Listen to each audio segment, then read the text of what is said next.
So we're doing the molar mass of butane. We're just measuring the mass here on a Mettler balance.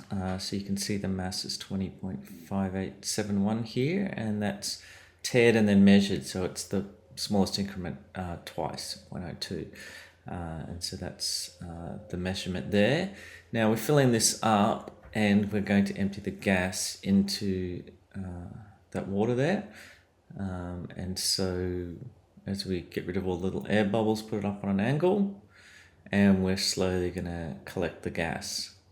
Okay, and so we invert that, and the reading on that is going up in 2 mils, so that the uncertainty is 2 plus or minus 1, half the smallest increment. There's no tearing on that one, so we just keep it at just the half the smallest increment. We don't double it. And that will eventually get us to 122 mils, 122 centimeters cubed. And we're going to use those in calculations. So we do that as a percentage. So change that to a percentage so that we can times and divide. While we're at it, the mass afterwards, which I'll show you later, is that.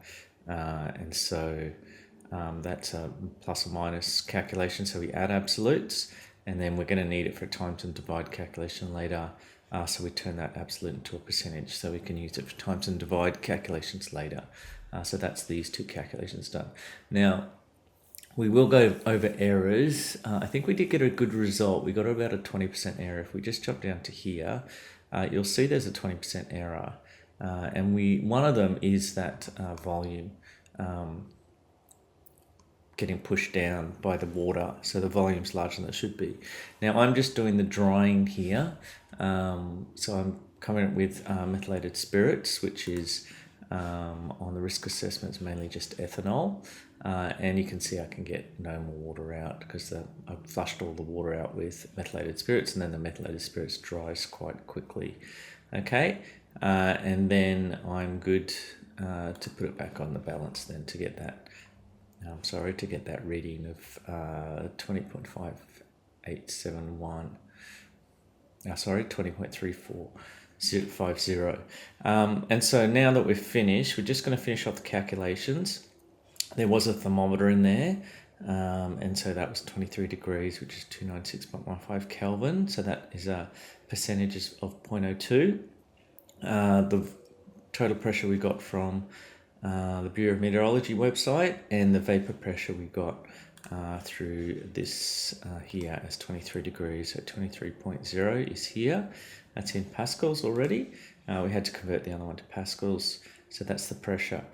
So we convert all that one, those are plus or minus 0.1s or whatever, of 1s, 0.01s or 1s. So that it's insignificant to the uncertainty, so we skip those with an explanation of why that's valid.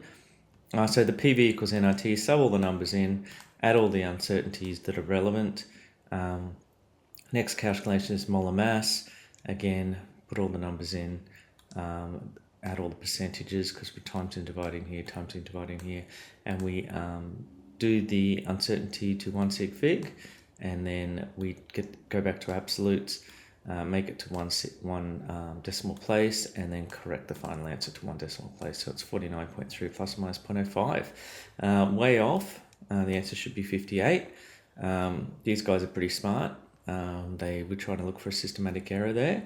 And the fact that it's 20% propane, if you do an atomic mass unit conversion, so 0.195 by the molar mass of propane times plus 0.805 by the molar mass of butane, and I have to check whether isobutane is actually butane as well, by the way.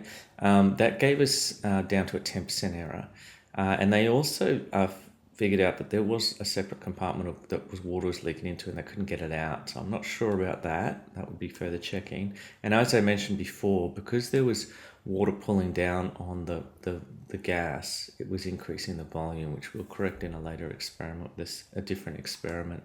And so they all account to reduce that down to less than 10%, possibly get it even much, much closer. So it goes down to 10% accounting for this. These two could get us down to the correct answer, because the answer should have been within this 49.3 plus minus 0.5.